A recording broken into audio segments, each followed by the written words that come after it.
Asma masih menjadi salah satu masalah kesehatan yang cukup serius di Indonesia. Berdasarkan data terbaru, prevalensinya mencapai antara 1,6% hingga 4,5% atau sekitar 12 juta jiwa. Angka ini menunjukkan bahwa ternyata asma bukanlah penyakit yang bisa dianggap sepele. Terlebih lagi, menurut beberapa data Kemenkes, penderitanya berasal dari kelompok rentan dengan akses layanan kesehatan yang terbatas. Lalu, bagaimana langkah tepat saat serangan terjadi? Dan apa yang bisa dilakukan agar asma tetap terkontrol dalam keseharian? Temukan jawabannya hanya di Waktu Indonesia Sehat.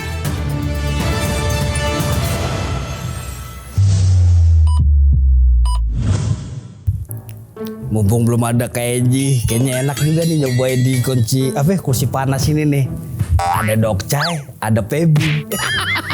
Bertanya deh tentang apa ya? Bersih-bersih udah, kerapi udah. Mudah-mudahan KJ nggak ada, datang Dokcai. Ngomongin masalah apa nih? Enak banget deh pokoknya dah. Dokcai gue tanya-tanyain deh.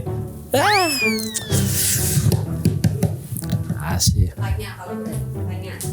Tanya langsung tuh Dokcainya. Ada yang punya kursinya. Ya, enak. Enak banget. Aduh. Ya. Sampai masih ada debu nih dicuekin nih kayaknya nih. Wah, udah bersih dong, udah steril. Waalaikumsalam. Tuh, pas banget ada Dokcai. Yang hai Dokcai. Iya, Dokcai. Dari tadi nongkrong di sini, tapi bener nggak kerjaan udah bener? Oh bener, cingklong, udah bersih. Wah, nggak ada debu. Aku udah Pasti debu tuh. Barang yang mana nih? Debunya itu. Mana debunya? Nggak ada. Nggak ada, udah saya vakumin. Oh gitu. Soalnya kan malu ntar lagi kan pasti nanti ada tamu kan. Aku Oh, nggak iya. pengen ada debu, aku pengen semuanya perfect. Oh iya, pokoknya semua harus steril, bersih banget. Aman? Steril harus bersih pokoknya deh. Mantap kalau Iya. gitu. Yaudah, kalau gitu saya izin dulu deh. Makasih. Iya, ada gitu. Aduh, nggak jadi mau Dokcai. Ya udah kalau berani tanya. Hah? Tanya. Nanti aja deh. Kita kembali lagi di Waktu Indonesia Sehat. Hidup sehat, tonton wasiat bersama dengan aku Angie An dan juga bersama dengan Dokcai. Karena hari ini kita akan menantikan narasumber yang akan bergabung untuk membicarakan mengenai penyakit asma. Dok. Asma, ya. Yes, karena kan asma ini kalau aku lihat, aku tuh nggak dapetin datanya gitu loh Dok. Dari tadi kan nyari-nyari. Sebenarnya tuh data terkini mengenai penderita asma itu untuk yang 2025, 2026 itu seberapa? Terakhir itu yang Angie dapat itu adalah 2023 dari SKI dan juga kalau Kementerian Kesehatan mungkin aku yang salah ya 2020. Tapi dari 2020 sama 2023 itu ada perlonjakan. Mungkin di 2025 sampai 2026 ini sama ada perlonjakan. Meskipun belum ada datanya, nanti akan kita tanya. Namun seberapa besar resiko penyakit ini terhadap hal-hal fatal sih Dok? Ya, jadi kalau kita bicara penyakit yang satu ini nih, Angie, penyakit asma, itu kan ada beberapa faktor yang menyebabkan seseorang itu terkena asma. Tapi sebelum saya masuk ke penyebabnya, kita lihat dulu nih. Asma ini sebenarnya apa sih gitu? Gejalanya apa? Sesek kan? Ya, sesek ini penyebabnya bisa disebabkan karena faktor alergi, faktor penyakit menular seperti infeksi. Ya, jadi ada seperti penyakit infeksi paru-paru, infeksi saluran nafas bagian atas. Itu juga bisa menyebabkan asma. Atau ada faktor genetik. Faktor genetik itu sangat punya peranan yang cukup besar untuk membuat seseorang itu terkena penyakit asma. Kalau sesek udah pasti asma? Sesek belum tentu. Karena sesek ini bisa disebabkan karena jantung, bisa juga karena penyakit seperti GERD. Oke. Itu juga bisa menyebabkan sesek. Gitu ya. Ataupun secara psikologis orang pun bisa sesek. Faktor stres misalnya. Dari kecil dia sehat nih Dok. Udah agak gedean terus dia asma. Itu asma kambuhan atau seumur hidup dia akan hidup dengan asma? Kalau dilihat dari sisi holistik ya, semua penyakit sebetulnya bisa disembuhkan. Tergantung pengobatannya itu apakah dilihat dari sisi hilirnya atau dari hulunya. Jadi kalau kita hanya mengobati simptomnya, ya pastinya dia akan ketergantungan dengan obat tersebut. Ya tentunya nanti penyakitnya akan seumur hidup. Tetapi kalau kita obati akar root cause-nya, ya insya Allah bisa sembuh. Gitu Angie. Apalagi kalau didukung sama gaya hidup yang membuat trigger, misalnya kebiasaan merokok. ya kan? Pasti. Itu kan pasti menjadi trigger. Ya. Itu kalau di tengah-tengah itu bisa jadi linear nggak dok? Gara-gara dia merokok, dia menjadi penderita asma. Sebetulnya semua penyakit pasti ada faktor-faktor seperti itu. Ada faktor-faktor pemicu namanya, atau faktor-faktor pencetus. Ya, apapun penyakitnya, termasuk penyakit asma. Ya, faktor lingkungan yang buruk, faktor kebiasaan buruk seperti ngerokok, bahkan tidur larut malam pun bisa memicu terjadinya asma. Gitu. Jadi macam-macam gitu ya. Yang paling banyak untuk kasus-kasus pasiennya Dok Chai deh, biasanya triggernya apa? Pertama faktor usia ya, di mana usia semakin tua itu kan otot-otot sistem pernafasan itu sudah mulai melemah. Yang kedua ada faktor obesitas. Ya, faktor obesitas pun menyebabkan lemak-lemak ya yang di dalam tubuh kita, terutama di bagian sistem pernafasan itu membuat rongga nafas itu semakin mengecil. Oke. Yang ketiga pastinya ada faktor alergi, dia imunnya semakin rendah, ya toh. Terus ada faktor penyakit yang mendukung lain, misalnya ada diabetes mellitus yang penyakit diabetes mellitus kan juga bisa menyebabkan penyakit infeksi bertambah, gitu. Tapi kenapa yang tadi aku baca artikelnya itu bilang bahwa usia rentan itu adalah anak SD ya Dok? Iya, karena hari ini banyak sekali anak-anak usia muda itu terkena alergi. Oh alerginya berarti. Mm-mm. Kalau yang sisa kayak obesitas, kebiasaan-kebiasaan seperti merokok dan lain-lain itu di dewasa. orang dewasa. Betul. Termasuk dengan imun yang menurun seiring bertambahnya usia. Iya. Oh jadi dibeda-bedain. Kalau beda-beda gitu Dok, asma yang berbedakah dengan perawatan yang berbeda atau semua asma itu sama perawatannya? Pada prinsipnya pengobatan asma itu harus dilihat dari berat ringannya penyakit. Jadi kalau asma itu kan dimulai dari ringan, sedang, berat sampai status asmatikus namanya. Ah? Jadi yang paling berat itu namanya status asmatikus. Asmatikus? Ya, jadi status asmatikus itu di mana itu sudah kegawat daruratan dan harus dibawa segera ke rumah sakit. Oh. Gitu. Dia sangat membutuhkan satu treatment yang tepat dan cepat. Karena bisa menyebabkan kematian ya. Oke, kalau gitu dari ada 4 stage asma berarti ya. Yang pertama yang Yang ringan. itu seperti apa Dok? Ya ringan dia hanya sesak biasa. Tanpa bunyi? Tanpa bunyi. Oke. Betul. Nanti Lalu? masuk ke sedang yang semakin berat, napasnya pendek, semakin berat lagi. Terengah-engah gitu ya? Iya, terengah-engah. Kalau sudah masuk status asmatikus, biasanya itu bibirnya sampai membiru ya. Ini yang tinggi? Yang tinggi, yang paling berat. Itu bibirnya pucet gitu? Sampai biru, bukan pucat. Sampai biru? Sampai biru. Oh, sampai dan dia masih nggak bisa nafas? Sampai bisa gagal nafas. Sampai bisa gagal nafas? Iya, makanya kan itu bahaya sekali. Bisa menyebabkan kematian ya. Oh iya, jadi ada 3 ini ya, dan 3 ini yang paling terakhir yang tinggi yang harus Yang langsung dibawa. 4 itu ringan, sedang, berat, dan status asmatikus. yang keempat itu yang harus dibawa. Iya, harus dibawa ke UGD segera. Karena penanganannya harus segera dan Betul. harus dengan dokter atau tenaga kesehatan. Ya, karena terjadi inflamasi peradangan yang menyebabkan spasme ya. Jadi rongga pernafasan itu menjadi spasme. Gitu. Spasme itu mengecil.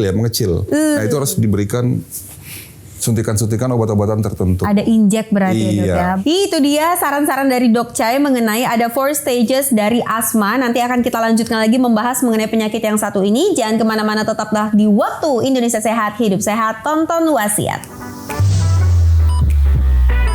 Kalau yang jadi trigger dari penyakit asma itu pikiran jadi anxiety itu bisa nggak sih? Bisa.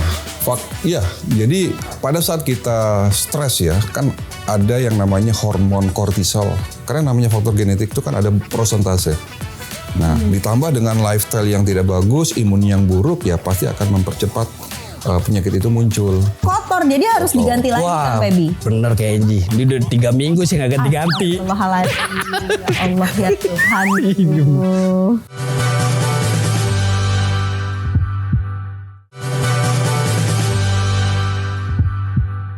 Yes, Sweet Family back with us. Ada Angie Ang dan juga ada Dok Chai di sini yang tadi ngobrolin mengenai penyakit asma di Waktu Indonesia Sehat, Hidup Sehat, tonton wasiat. Nah, ini membuat Angie jadi mengingat sesuatu, Dok Chai.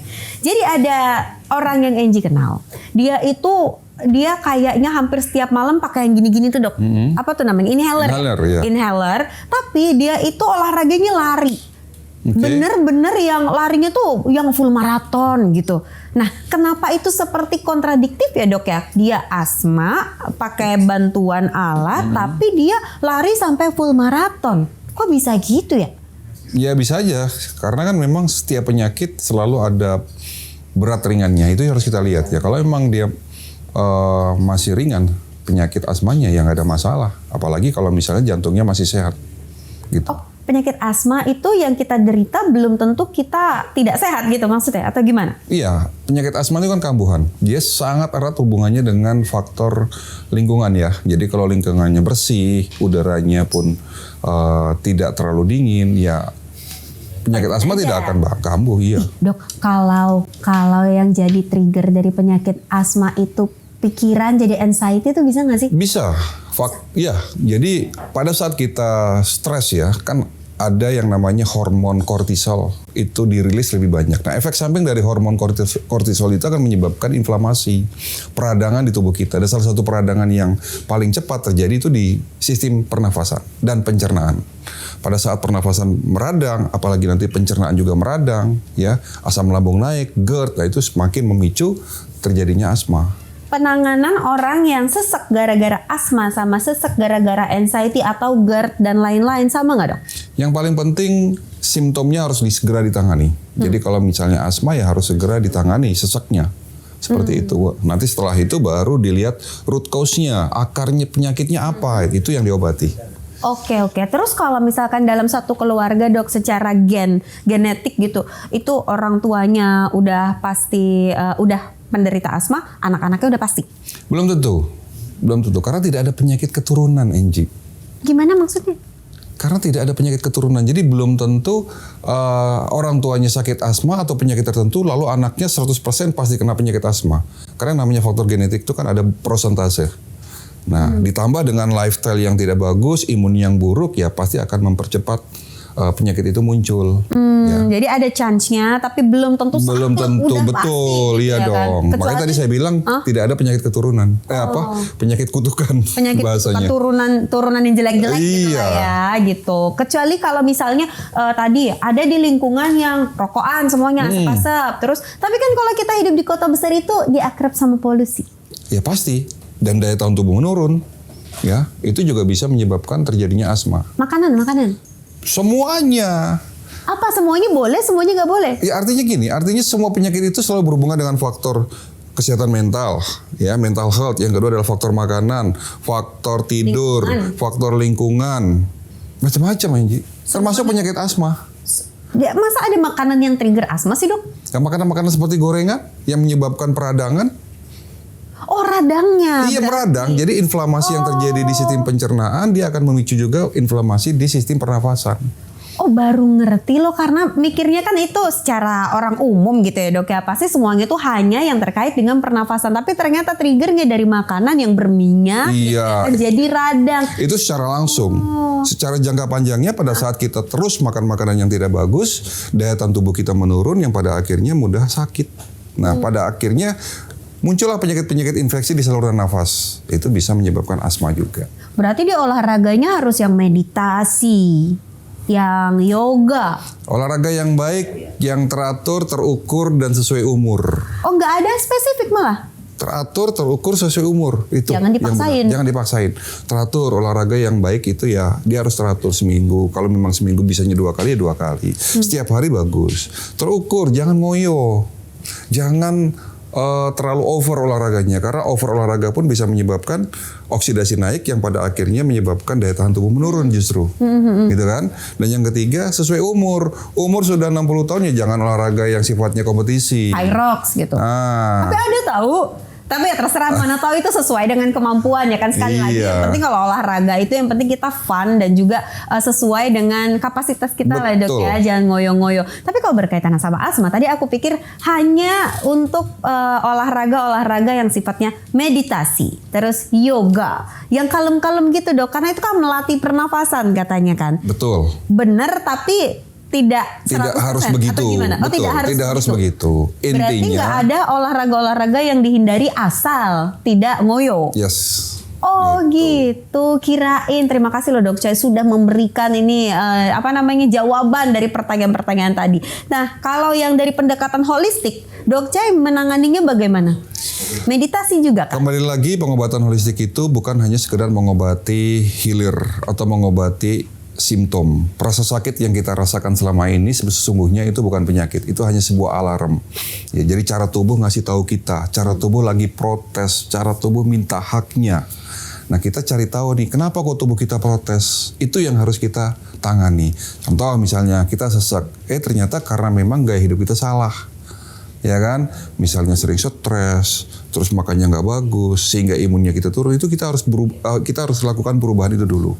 Baru nanti kita obati sesuai dengan penyebabnya. Body, mind, and soul. Nah, ya itu kan? dia. Itu holistik, semuanya terintegrasi menjadi satu. Jadi kalau ada pasien asma yang datang ke dokter, itu dicari root cause-nya dulu. Root cause-nya, Ya penyebabnya. Kalau penyebabnya karena stres ya, kebetulan di tempat kami ada khusus untuk Hipno ya? hipnoterapi. Oh, semua. Kalau Kenapa lagi?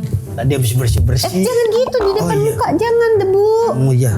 Itu Numpang duduk deh. Iya, mau ngapain? Kenapa emang udah kelar kerjanya? Laporan dulu sama Keji Dok Cai. Tadi kan itu bawa itu ngapain? Habis bersih di belakang. Dibalik bawah gini, Belakang. dibalik. Itu debu loh. Dibalik, nah, Gini. itu iya. Gini deh. Yes, iya. nah benar. Ngumpul sambil bersih-bersih tadi dengerin ngomong dokter masalah asma.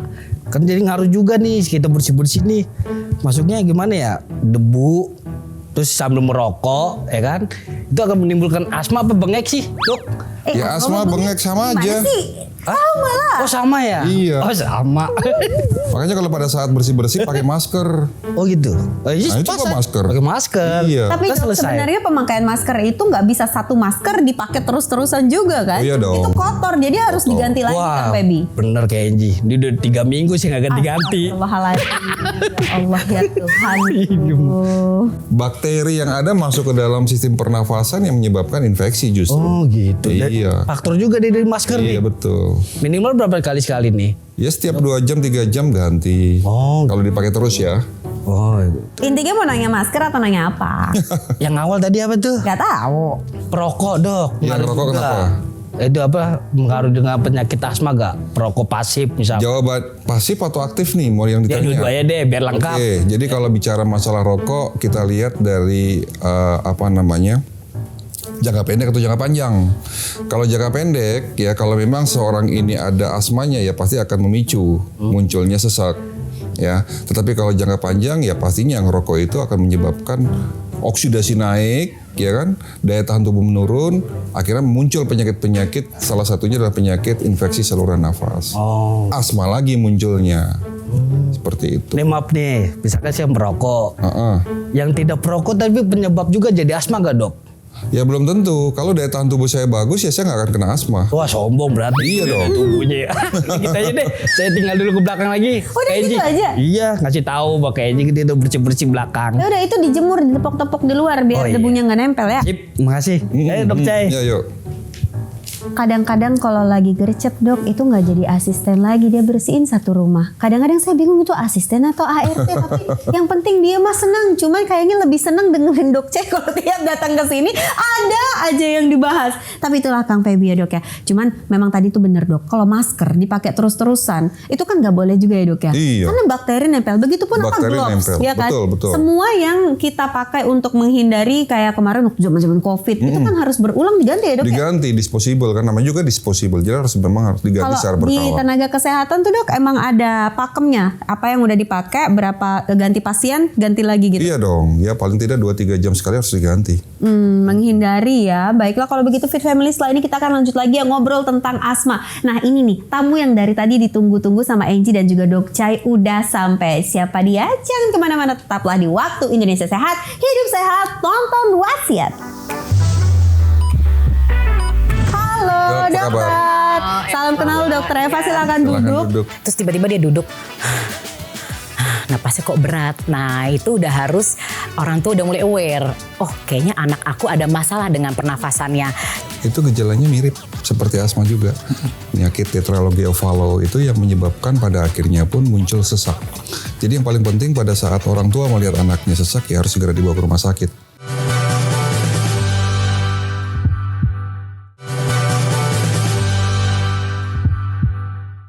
Ternyata tidak semua orang bernafas dengan gratis ya dok ya. Ada yang harus mengusahakan untuk satu helaan nafas panjang yang tidak merasakan sakit dan mungkin harus dibantu dengan alat bantu. Hari ini kita membahas mengenai penyakit asma, tapi jika kambuh jangan panik. Setelah tadi kita ngobrol dengan Dok Chai mengenai asma tentang pendekatan holistik, langsung saja kita undang bintang tamu hari ini yang akan merujuk asma dalam sudut pandang medis. Ini dia Dr. Eva Herencia Purba, yaitu salah satu dokter umum yang terkenal sekali untuk membahas asma. Halo Dok, apa dokter. Salam kenal Dr. Eva, silakan duduk. Iya. Ini kita membahas mengenai asma dari sudut pandang medis. Dok, sebenarnya asma itu kalau dari di rumah sakit dokter Yes. sendiri ada peningkatan nggak dok? Karena tadi aku cari-cari dok, informasi mengenai penderita asma itu belum dapat nih yang terupdate. Mungkin dokter Eva bisa memberikan informasi nih. Oke, sebelumnya saya mau ngasih tahu bahwa rumah sakit saya ini kebetulan di salah satu rumah sakit swasta yang agak kecil. Jadi dia khusus bedah, terutama khusus bedah urologi. Sehingga penyakit asma tidak terlalu banyak kita jumpai. Tetapi ada pasien-pasien asma yang memang rutin berobat tempat kami. Kalau dibilang bertambah, sepertinya tidak. Karena rata-rata case asmanya masih penyakit rutinan.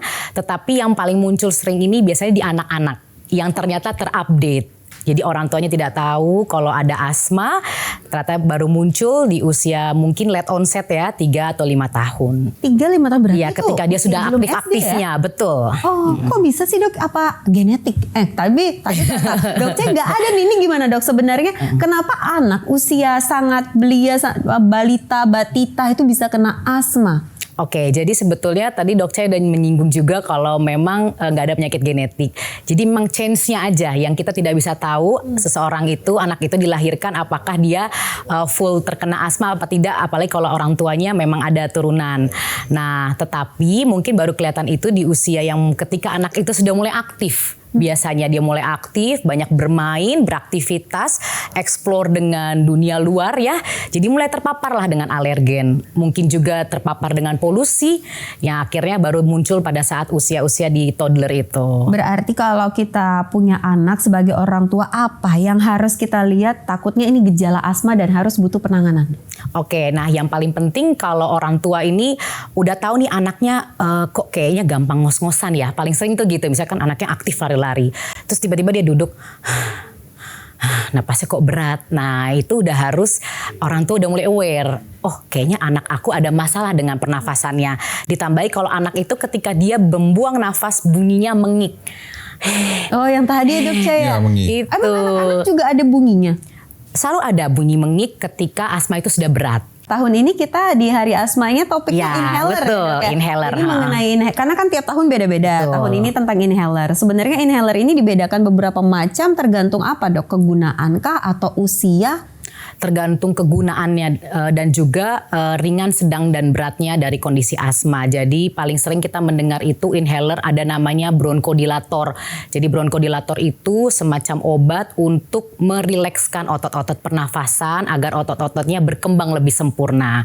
Ada juga yang namanya antiinflamasi. Jadi kayak steroid namanya golongannya. Kortikosteroid. Iya betul, kortikosteroid. Jadi dia untuk meredakan inflamasi yang ada di paru-paru atau di pernafasannya, karena biasanya memperberat kondisi itu karena selain dia sudah menyempit rongga napasnya, ditambah lagi juga adanya inflamasi, makin dia membengkak, akhirnya jadilah muncul kayak mukus-mukus tuh kayak dahak-dahak yang banyak yang makin membuat anak itu jadi sesak napas, mengecil, menambah lagi dahak-dahak, wah udah makin berat napasnya, makanya mengik.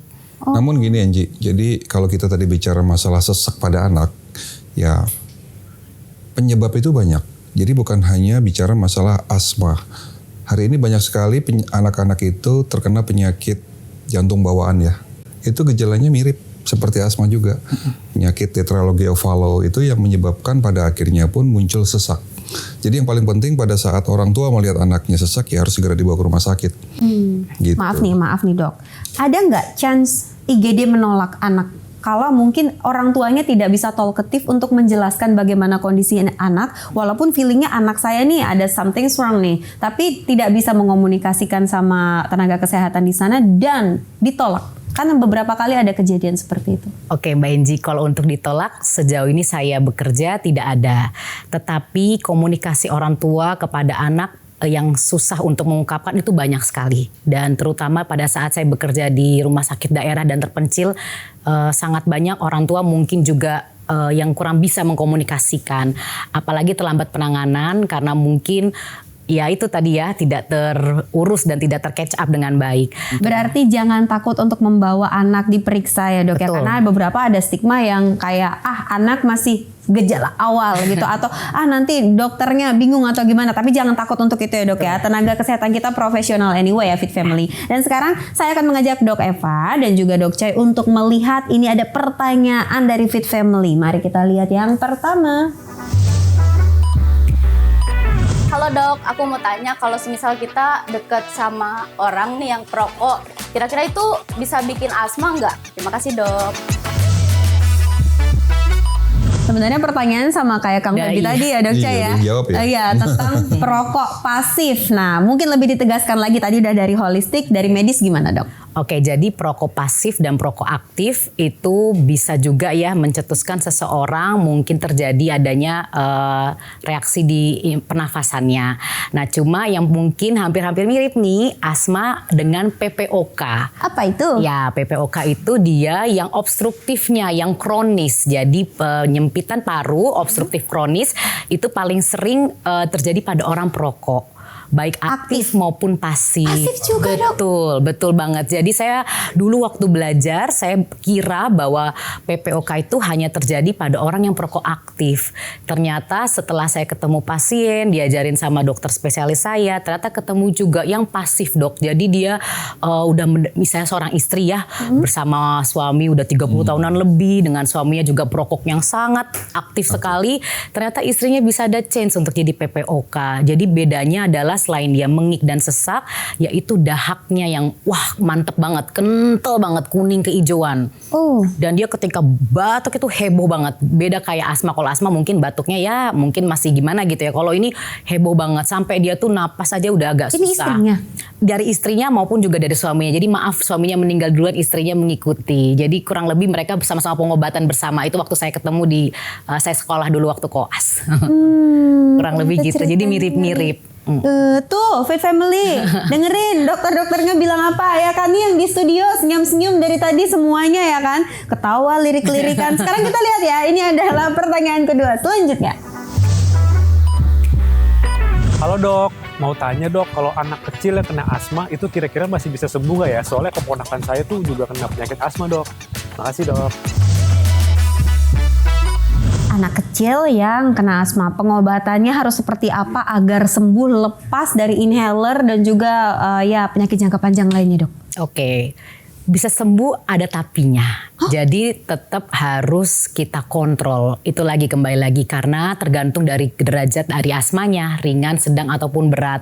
Kalau dia semakin berat mungkin untuk sembuh total tidak bisa, tapi harus terkontrol dengan baik. Kalau ringan sedang, banyak juga pasien asma saya yang ketika dulu masih kecil asma sering kambuh, ternyata terkontrol dengan baik, akhirnya sampai dewasa dia udah nggak muncul lagi. Mungkin karena dia sudah dia udah mulai ibaratnya udah terbiasa tubuhnya dengan kondisinya, terus kemudian juga yang kedua dia udah menerapkan pola yang lebih baik, misalnya dia udah aktivitas udah lebih bagus, olahraga, fisioterapi dengan baik, kemudian menjaga agar terhindar dari alergen, itu paling penting. Jadi ketika seseorang kita tahu oh dia asma, kita cari tahu pencetusnya apa, misalnya debu atau rokok atau apa yang spesifik lainnya, itu ada namanya tes alergi yang biasanya akan dilakukan oleh dokter spesialis ketika seseorang ini terkena asma. Sehingga ketika udah tahu nih apa aja alerginya, dia akan berusaha untuk menghindari baik dari polusi misalnya ya, dari luar ataupun dari makanan itu sendiri. Karena tadi mungkin Mbak Enji dan juga Dokter Chai bilang kan ada nggak sih makanan, ada juga yang mencetuskan terjadinya asma. Fisioterapi itu salah satu pengobatan asma juga? Betul, itu dia kolaborasi antara medis dengan dicampur dengan terapi. Jadi terapi napas, terus dihangat-hangatkan, ada sinar-sinar infrarednya, terus habis itu debuk-debuk paru, debuk-debuk di bagian dadanya itu biar ya sambil dimasas pelan. Nah, itu untuk memperbaiki napasnya biar lebih bagus. Baru tahu, kirain itu balik lagi dok yang seperti ada obat, tadi ada injek ya dok Caya. Ya. Tapi itu kalau yang udah Itu kalau parah sudah banget parah. itu ya dok Betul. ya. Itu yang apa dok Atau tadi? yang akut takut ya kan. Asmatikus. Iya, status asmatikus. Status asmatikus ya. Kita sih berharap tidak ada yang mengalami itu ya, karena kan sekali lagi yang namanya kita hidup di dunia ya Fit Family, yang namanya udara itu kan masih kita dapatkan secara gratis. Saat kita harus berjuang untuk mendapatkan udara agar kita bisa bernafas dan juga hidup, itu sesuatu yang sangat ironi. Tapi itulah fakta yang kita hadapi sekarang dengan penyakit asma ini. Jangan kemana-mana, kami akan segera kembali untuk membahas lagi mengenai asma bersama dengan Dok Chai dan juga Dok Eva dan Enjiang. Inhaler itu kan dia dosisnya sudah terkontrol ya. Sudah ada dosis kecilnya, sudah ada, biasanya dia buat untuk kontrol aja. Tapi kalau nebu dia tuh dosisnya udah lebih besar dan dia lebih lama uapnya. Kita harus, inhaler itu harus dijorkan kemana-mana ke semua orang supaya bisa mendapatkan, terutama di akses-akses yang terpencil-pencil itu. Jadi kita melihat kondisi sel tubuh seseorang dari kepala sampai ujung kaki, apakah di situ akan muncul masalah-masalah kesehatan yang berkaitan dengan salah satunya asma tadi.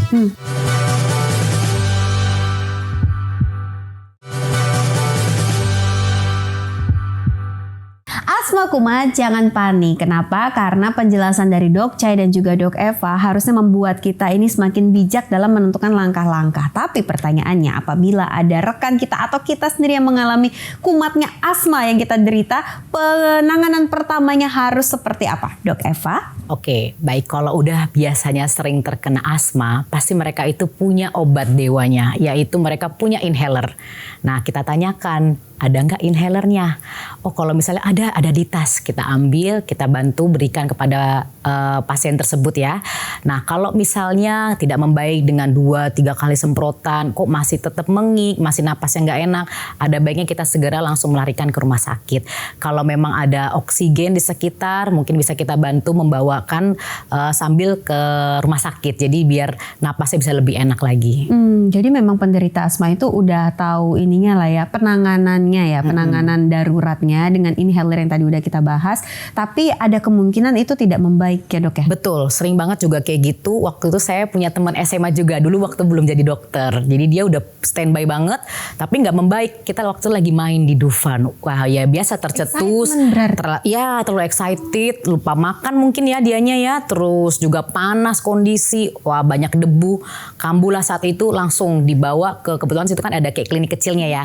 Untungnya membaik, mungkin karena dia juga nggak terlalu berat kondisi asmanya, terus dikasih oksigen, terus dibantu dengan inhalernya udah oke. Nah, jadi memang juga selain daripada pengalaman saya itu ya, ternyata juga banyak juga beberapa pasien yang ke IGD dengan kondisi yang udah nggak membaik. Jadi dia bilang, oh saya udah 2-3 kali semprot nih dok, nggak membaik. Nah, biasanya kita udah langsung penanganannya yang berat-berat aja kalau di IGD.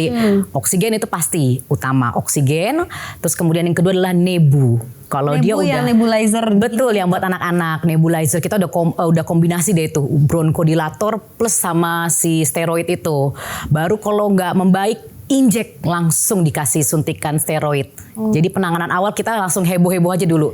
Nah, tapi yang paling penting di IGD adalah kita make sure apakah itu murni asma atau ada infeksi lagi. Jadi kan bisa juga asma itu tercetus karena infeksi. Contoh, saya lagi batuk pilek.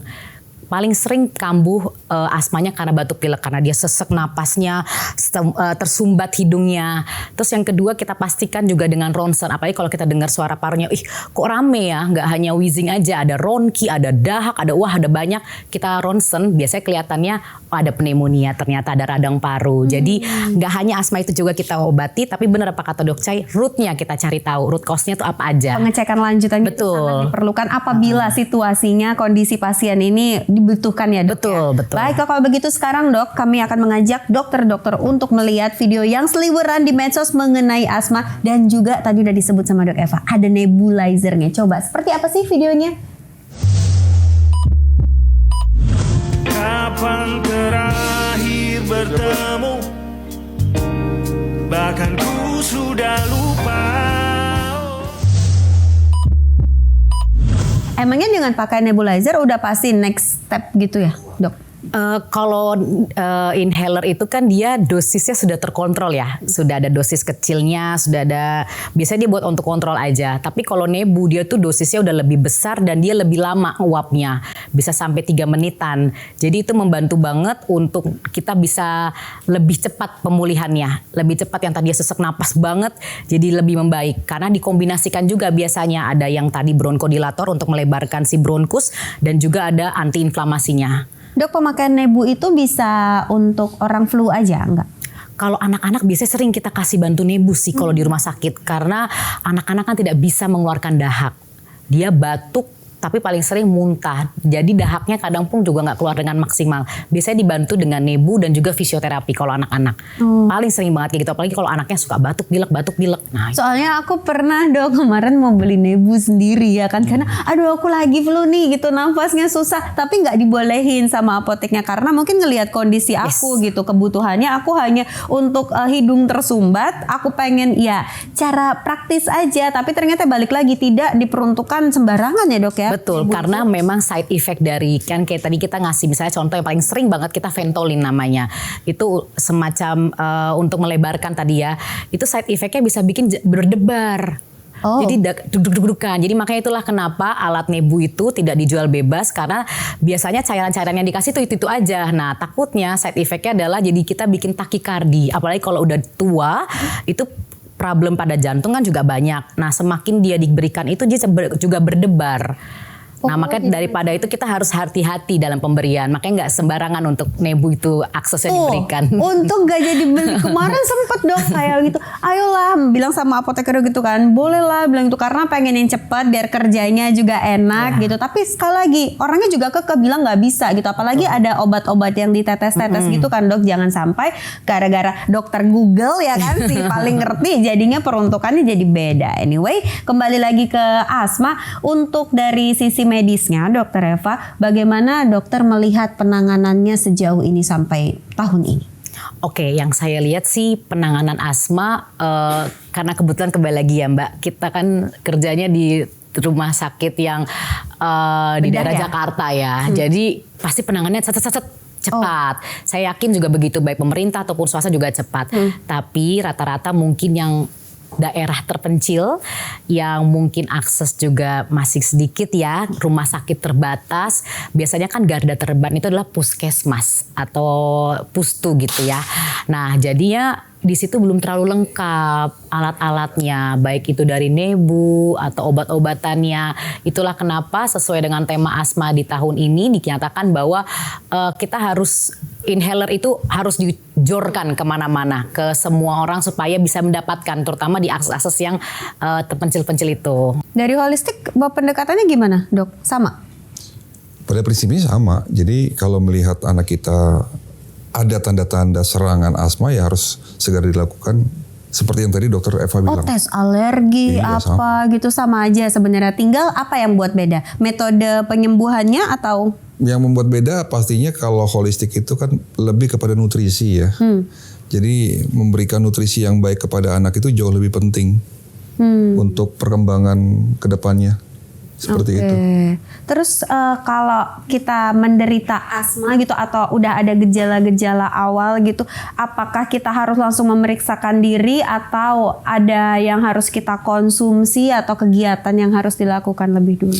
Jadi kalau di kampung sehat holistik di klinik kami itu semua pasien yang datang ke klinik itu kita lakukan ada satu pemeriksaan yang memang lebih kepada pemeriksaan sel ya. Jadi kita akan Jadi kita melihat kondisi sel tubuh seseorang dari kepala sampai ujung kaki, apakah di situ akan muncul masalah-masalah kesehatan yang berkaitan dengan salah satunya asma tadi. Kita bisa lihat dengan alat-alat yang kita punya, ya, di mana sel ini kan bagian terkecil tubuh. Di situ kita akan melihat apakah sel ini terjadinya inflamasi, degenerasi atau mutasi sel. Nah, baru di situ kita akan melakukan treatment sesuai dengan root cause-nya. Ya. Kalau tadi root cause-nya gara-gara obesitas, tadi dokter ada sempat bilang Eva. Salah satu gara-gara obesitas juga ya kan. Karena anak kecil juga ada yang sekarang sudah ada yang obesitas. Ya, itu juga bisa. Jadi bukan dewasa aja, anak-anak dengan salah satu trigger yang sama. Kalau dari medis kita harus nurunin berat badan dulu atau linear barengan sama asmanya Dok? Berbarengan Mbak. Biasanya kalau orang udah asma ya, terus juga dia dirawat lama karena kambuhnya lama gitu ya, susah sembuh, pasti berat badan akan turun dengan sendirinya sih. Karena kan kalau kita lagi sakit pasti kan nutrisi nutrisi aja nggak bisa masuk, makan aja nggak bisa, pasti turun berat badan. Nah di chain seperti itu kita membackup-nya bukan lagi mengejar ayo naikin berat badan, tidak. Tapi kita menjaga supaya berat badan itu tetap stabil, atau bahkan kalau untuk beberapa orang yang misalnya obesitas, kita atur pola makannya. Kembali lagi konsumsi makannya kita perbaiki. Yang tadinya mungkin tinggi karbo, kita naikkan dengan tinggi serat dan tinggi protein. Jadi biar berat badannya turun, tapi asupan nutrisinya tidak terganggu karena ya makanannya juga dibagusi. Oke, baiklah, berarti asma ini sebenarnya mengintai semua usia sebenarnya ya kan. Dari yang tadi kecil, tadi ada yang 3 tahun ya dok ya, sampai yang berusia lanjut juga ada. Kalau begitu apa yang ingin Dokter Eva sampaikan kepada Fit Family mengenai penyakit asma ini yang sepertinya dari berbagai usia ada? Oke, yang bisa saya sampaikan adalah mungkin kalau pada orang tua yang anaknya mungkin sudah ada tanda-tanda asma, ada baiknya yang pertama adalah dibawa langsung kepada dokter anak ataupun ke dokter spesialis paru, dengan tujuan adalah untuk memantau dan melihat apakah anak ini perlu juga nggak inhaler atau obat-obatan yang harus di-keep.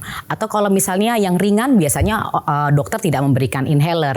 Nah biasanya diberikan inhaler tuh kalau dia sudah kambuhnya sering, misalnya dalam sebulan 2-3 kali kekambuhan, itu bisa langsung, biasanya dokter itu akan memberikan inhaler yang akan dipakai tiap hari tapi di tapering off.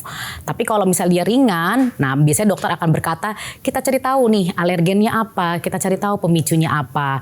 Misalnya anaknya jangan terlalu aktif, aktivitasnya jangan terlalu berat. Nah orang tua udah harus memantau. Itu yang pertama untuk orang tua. Yang kedua buat orang yang sudah mungkin dewasa, itu juga ada namanya asma yang munculnya tuh late onset. Jadi bisa loh usia 20 tahunan itu kambuh. Padahal dia tidak merokok, misalnya juga terpapar polusi juga sedikit, itu juga bisa ada. Jadi dia munculnya late onset aja. Nah kalau sudah tahu nih ada napasnya nggak enak, better kita selalu bilang gini, better worried daripada kita terlambat. Jadi ada baiknya kalau dirasa sesak, langsung aja ke IGD. Karena banyak juga pasien saya, ya gen-gen milenial ya sama Gen Z, itu dia datang dengan, aduh saya dok sesak banget, kayaknya saya asma deh. Pas saya dengar parunya kok bersih ya, aman-aman aja. Saya tanya ada nggak riwayat asma? Nggak ada. Ternyata seseknya karena asam lambungnya kambuh. I see. Gitu. Jadi memang asam lambung kambuh itu juga bisa memicu terjadinya asma karena jadi hiper sensitif ya si paru itu kan.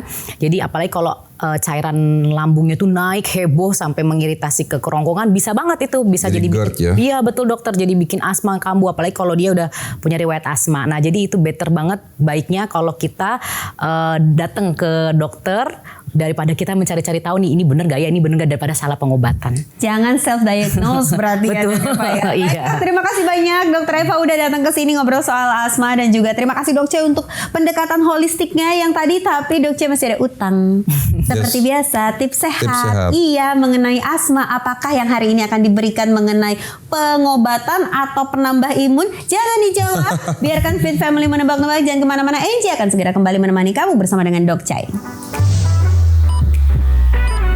Apa itu? Ada temulawak, ada kunyit, ada jahe merah, lalu di sini ada kayu manis, dan bahan utamanya untuk asma di sini ada kapulaga. Oh, bintang utamanya. Bintang utamanya di sini kapulaga. Jadi kapulaga ini punya efek sebagai antiinflamasi dan juga untuk melegakan pernapasan.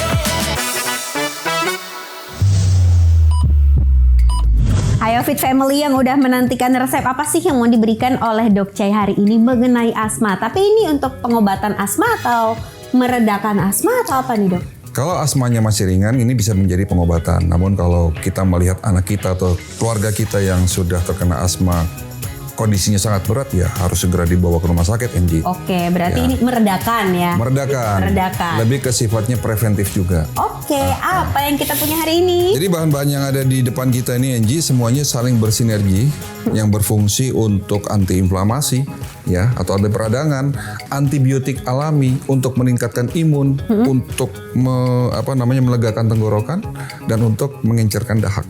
Apa itu? Ada temulawak, ada kunyit, ada jahe merah, lalu di sini ada kayu manis, dan bahan utamanya untuk asma di sini ada kapulaga. Oh, bintang utamanya sih. Bintang utamanya di sini kapulaga. Jadi kapulaga ini punya efek sebagai antiinflamasi dan juga untuk melegakan pernapasan. Oh, I see. Seperti Diapain? Seperti biasa, direbus. Seperti biasa, bahan-bahan ini dicuci, dibersihkan, lalu digeprek, lalu direbus. Kalau yang temulawaknya segede ini. Enggak, jadi semuanya tuh kurang lebih ya seruas jari. Ruas jari. Dengan porsi yang sama. Porsi yang sama. Porsi yang Oke. sama. Semua digeprek lalu direbus dengan air mendidih, sampai mendidih maksudnya, tapi jangan apinya jangan terlalu panas. Api sedang, ya Api sedang, betul, saja, dan 20 pakai menit. kurang lebih 20 Oke. menit ya, dan yang paling penting tempatnya nih harus jangan pakai stainless Oh atau pakai iya, logam. benar. Jadi kalau merebus bahan-bahan alami tradisional ini disarankan jangan memakai bahan-bahan metal. Ya, di sini kita punya pirek atau kaca yang berfungsi untuk memanaskan ya. Itu lebih aman dibandingkan logam. Setelah jadi semua dan nanti sudah hangat kuku, tambahin madu kurang lebih 1 sampai 2 Oh, sendok. terakhir madunya. Terakhir jangan direbus karena nanti bisa rusak. Madu tidak boleh direbus. Oh iya, Dok. Iya, rusak nanti kandungan-kandungan di dalam nutrisi kandungan nutrisi di dalam madunya akan rusak. Baru tahu. Terus kalau tadi kita bahas asma ini kan penderitanya dari anak-anak sampai dewasa ya, Dok ya. Apakah anak-anak juga boleh minum ini? Boleh. Aman aja? Boleh, aman. Sehari 2 kali? Sehari sekali sampai 2 kali ya sebelum makan. Kalau kayak gini boleh dikasih es batu gak sih, Dok? Boleh. Pakai es batu boleh. Oh. Tapi kalau asma kan kalau minum es kan nanti takutnya semakin. Asma nggak boleh minum es? Bukan nggak boleh minum es. Yang namanya es itu sifatnya kan vasodilatator ya. Jadi menyebabkan salah satunya pernafasan itu mengecil. Gitu. Oh gitu, paham. Ini tadi belum sempat kita bahas ya, Dok ya. Iya, Juga betul. untung jadi note ini buat Fit Family yang mungkin ada kecenderungan kayaknya ada sakit asma, jadi note ini bahwa es itu sebaiknya dihindari. Dihindari. Ya, bukan gimana-gimana tapi daripada, ya kan? Iya, betul. Oke, langsung aja Dok Chai, sebelum Enji nikmati ramuan hari ini, apa yang ingin Dok Chai sampaikan kepada Fit Family? Sesak belum tentu asma. Ya, yang paling penting kalau kita melihat keluarga kita, anak kita mendapatkan kondisi seperti itu, segera bawa ke rumah sakit. Yang penting jangan self-diagnose. Dan kalau ini untuk orang tua yang anaknya sepertinya menderita asma, adakah saran-saran spesifik untuk mereka, Dok? Paling tidak harus punya cadangan inhaler di rumah. Seberapa penting inhaler? Penting sekali kalau dia memang sudah tahu ada penyakit asma ya harus ada itu. Ya, untuk penanganan pertama. Yes, itu yang paling Oke. penting. Dan juga dibarengi dengan tips sehat yang sudah diberikan oleh Dok Chai mengenai ramuan-ramuan. Bukan ramuan sih, apa ya namanya, Dok? Jamu. Ya, ramuan. Ramuan ya, tetap ramuan. Di mana bahan-bahannya adalah bahan-bahan alami, bisa didapatkan dengan secara gampang. Yang penting pengolahannya itu secara tepat. Berikut dengan tadi udah dibilang dari wadahnya ya, Dok ya. Ya. Lalu dihindari apa yang bisa menjadi trigger. Contohnya untuk asma ini salah satunya adalah es. Ini akan menjadi ramuan sehat Enji hari ini. Terima kasih loh, Dok, karena semenjak diwasiat banyak sekali ramuan-ramuan yang buat aku makin sehat. Tapi kenapa sih dokter hari ini seperti diam-diam aja? Gimana ya? Jadi kalau kita bicara penyakit itu kan dibagi 2. Ada penyakit akut dan penyakit kronis. Pengobatan holistik memang lebih kepada untuk penanganan penyakit-penyakit kronis, Angie. Jadi selama ini pasien-pasien yang datang ke kami itu penyakit-penyakit degeneratif seperti diabetes, jantung, stroke, gagal ginjal, kanker. Nah, sementara penyakit asma ini masuk dalam penyakit akut. Nah, kalau ada pasien-pasien yang datang dengan kondisi asma, biasanya kita rujuk, Angie, ke rumah sakit seperti itu untuk penanganan lebih cepat. Jadi bukan berarti dokter tidak mau mengulik-ngulik apa yang tadi dokter Eva sampaikan, tapi Iya. sesuai dengan bukan kapasitas, sesuai dengan apa ya, kebutuhan dari masing-masing pasien. Karena yang namanya holistic integrated medicine adalah sebuah pengobatan yang bukan menggantikan medis, tapi melengkapi yang tidak ada di medis. Kami memang lebih cocok untuk penanganan penyakit-penyakit degeneratif, bukan penyakit akut. Kalau akut itu ranahnya medis. Ranahnya medis. Iya. Pantesan kenapa Dok C ada apa? Apakah aku ada salah sama Dok C? Gak ada ya, Dok ya. Apa nih, Dok ya? Tiba-tiba aku sesek nafas gara-gara overthinking. Anyway, kita tadi sudah melewati 1 jam bersama dengan Dok C dan juga Dok Eva mengenai pembahasan seputar asma. Apa yang ingin Dok C sampaikan kepada Fit Family mengenai penanganan atau pengobatan penyakit asma? Silakan, Dok. Ya, jadi buat Fit Family di rumah, jika melihat kondisi anak atau keluarga terdekat ya terkena penyakit terkena serangan sesak, ya itu belum tentu asma. Yang paling benar adalah segera dibawa ke rumah sakit dan yang paling penting jangan diagnose. Pokoknya kita harus menghindari sok pintar gitu ya. Yes, Karena itu. benar-benar ada yang sudah memang peluangnya untuk memberikan diagnose di situ. Kalau tadi untuk yang pengobatan asma ini untuk yang gejala-gejala awal mungkin dari pendekatan holistik masih bisa ya dok ya? Masih bisa. Kalau untuk penyakit-penyakit sesak yang dengan kondisi yang masih ringan ya dengan obat-obat seperti ini. Bukan obat, tapi ini obat, lebih ramuan. kepada ramuan. Yes, Ya. ramuan. Tapi kalau udah parah memang harus Dibawa ke rumah sakit. Betul.